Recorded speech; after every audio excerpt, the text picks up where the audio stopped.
मुर्गन बोलकर एक ड्राइवर रहता है। हैवी लोड ट्रक को चलाते रहता था। वो पंजाब, उड़ीसा, कलकत्ता जैसे शहरों में बड़ी बड़ी ट्रिप लगाता था। कोई भी गांव में गया तो वहां उसके पहचान के ड्राइवर सभी लोग एक अड्डे पर मिलते थे। ऐसे ही रहते हुए एक दिन मुर्गन कलकत्ता से पंजाब जाने वाले रास्ते पर चिंपुर नामक जगह पर शाहू के ढाबे के पास रुकेगा बोलकर सभी ड्राइवर वहीं पर रुकते हैं।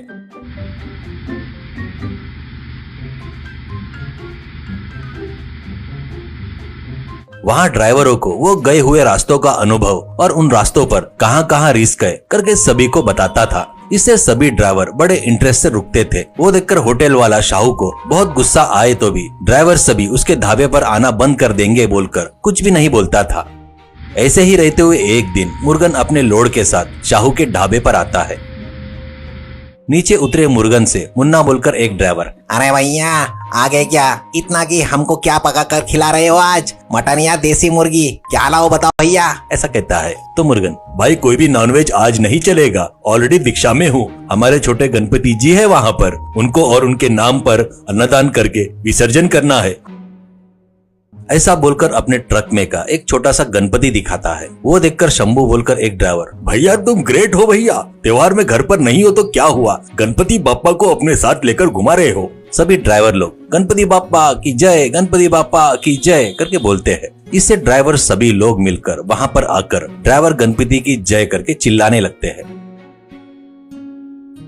वो सब देखकर उनके पास आकर शाहू, अरे देखो रे बाबा, अभी तक जो हड़बड़ी की है ना वो बहुत बस है। अब तुम लोग अपने अपने ट्रक लेकर निकलो यहाँ से, मेरे कस्टमर रुक रहे हैं। ऐसे कहता है मुर्गन, अरे भैया तुम भी हमारे छोटे गणपति के कार्यक्रम में पार्टिसिपेट करो भैया, शाम को तुम्हारा व्यापार डबल हो जाएगा, अपने सभी लोगों को भी यहाँ पर भेज दो। ऐसा कहता है शाहू, ये सब देख यार, ये सब मेरे को मत बताओ, मेरी पूजा मैं घर से कर कर आया हूँ। तुम कहाँ से कहाँ पर आकर अन्नदान करते बोले तो कैसा, हमारा क्या होगा भाई, हमारे गिराईक कहाँ पर जाएंगे?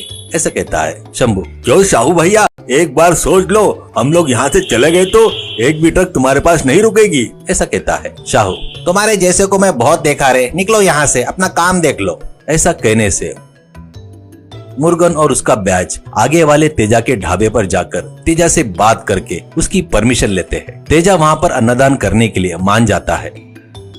उससे मुर्गन पूरे गाड़ियां ले जाकर तेजा के ढाबे के पास लगाते हैं। उसके बाद सभी ड्राइवर मिलकर कुछ पैसे जमा करते हैं, अन्नदान के लिए आइटम सभी तैयार करते हैं और खाना बनाना शुरू करते हैं। ऐसे कुछ देर बाद अन्नदान करने के लिए पूरी तैयारी हो जाती है। उसके बाद सब लोग मिलजुल कर आजू बाजू काम कर रहे वर्करों को, गरीबों को खाना खाने के लिए बुलाते हैं। वो सब लोग आकर खाना लेकर खाते हैं। इस बीच शाहू के ढाबे पर आए सभी ट्रक ड्राइवर्स मुर्गन तेजा के ढाबे पर है देखकर अपनी अपनी गाड़ियां तेजा के ढाबे पर ले जा रहे थे। उसके बाद खाना होने के बाद सब ट्रक ड्राइवर्स मुर्गन और तेजा सभी लोग मिलकर उस छोटे से गणपति बाप्पा को नजदीक के तालाब में विसर्जन करते हैं। उसके बाद सभी ड्राइवर से मुर्गन, भाइयों आज से अपना अड्डा है तेजा का ढाबा, क्योंकि अपने जबान की जहाँ वैल्यू नहीं है वहाँ पर जाना वेस्ट है भाइयों। ऐसा कहता है। सभी ड्राइवर सीटियां बजाते हैं। ये सब देखकर तेजा बहुत खुश होता है। सभी गाड़ियां वहां से चले जाने से शाहू रोते हुए बैठ गया। उस दिन से एक ट्रक भी शाहू के ढाबे पर नहीं रुका।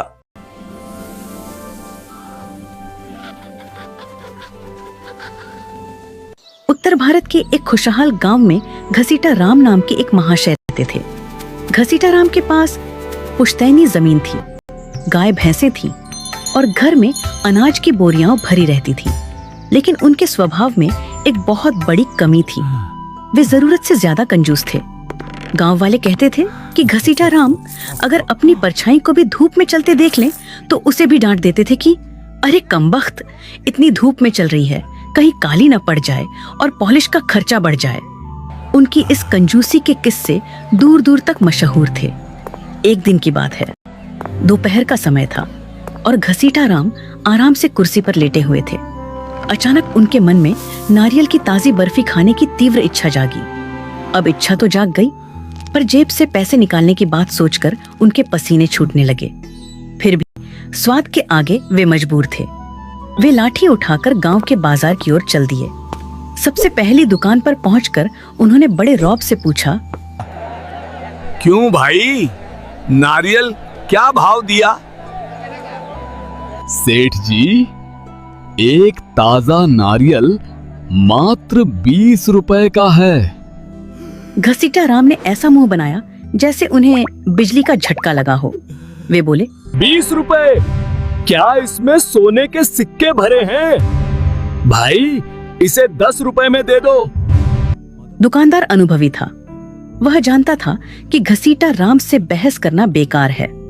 उसने कहा, सेठ जी, अगर आपको 10 रुपए में चाहिए, यहाँ से 2 कोस दूर मुख्य मंडी चले जाइए। घसीटा राम ने गणित लगाया। 2 कोस पैदल चलने में जूते थोड़े घिसेंगे, पर 10 रुपए बचेंगे। उन्होंने तुरंत अपनी धोती कसी और मंडी की ओर निकल पड़े। मंडी पहुंचते पहुंचते घसीटा राम पसीने से तरबतर हो चुके थे।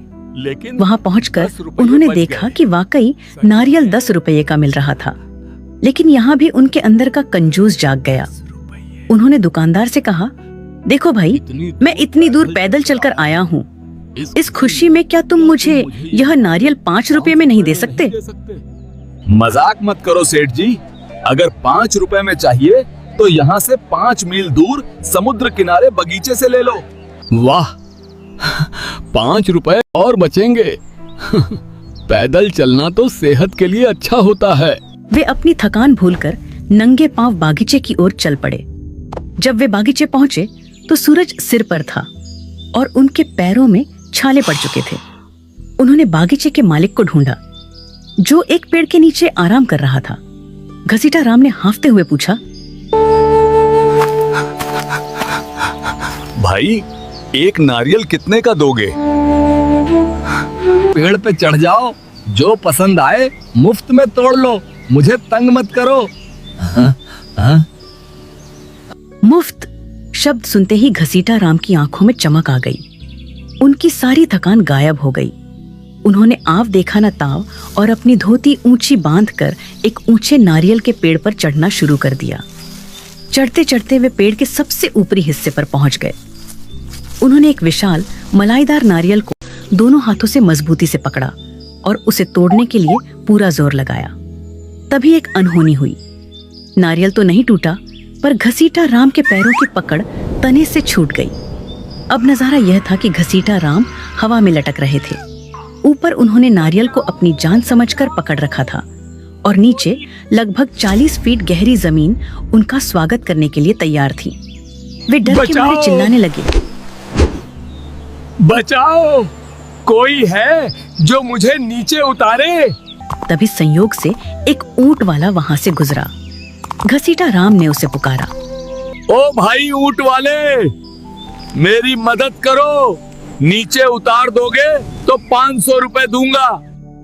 ऊंट वाले ने सोचा कि बिना ज्यादा मेहनत के 500 रुपये कमाना बुरा सौदा नहीं है। उसने अपना ऊंट पेड़ के नीचे खड़ा किया और उसकी पीठ पर चढ़कर घसीटा राम के पैर पकड़ लिए। लेकिन नियति को कुछ और ही मंजूर था। ठीक उसी समय ऊंट को नीचे जमीन पर हरी भरी घास दिखाई दी।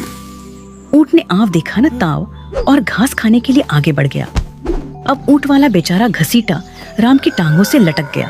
अबे ओ, तूने मेरी टांगे क्यों पकड़ी हैं? सेठ जी, मेरा हाथ मत छोड़ना।